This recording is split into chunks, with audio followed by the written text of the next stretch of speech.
subsidy and fuel matters without impact. Rich, poor, and good laws. So, as a police law, we'll be more concerned about the reaction of those good laws. Because they will create a lot of problems for we security personnel. Actually, the economic hardship due to the fact that millions of Nigerians are living below poverty level, and as such, struggling to make ends meet. And this removal of subsidy contributed more to the higher rate of inflation in terms of food prices, transportation, and other services.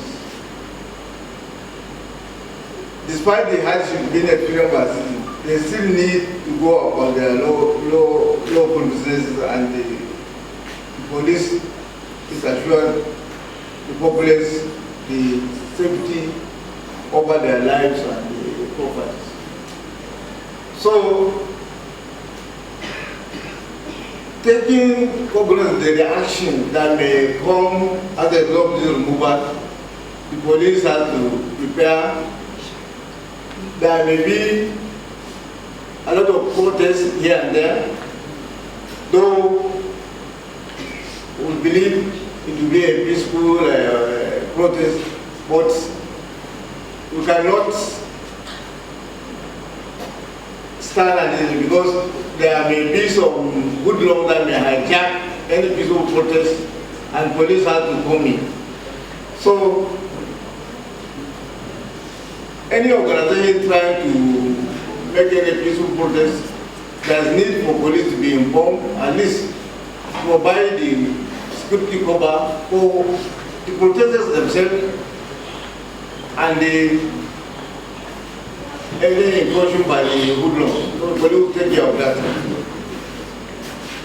So there are a lot of challenges that the removal of this fuel subsidy will bring to the Nigerian police force. Like Mr. McDonald said, there are a lot of less number of police vehicles on the road. Surely, because police have been struggling how to fuel their vehicles before even the increase. Now, the increase is multiplied separately. So, about 1/3 of 3/4 of our people will be grounded.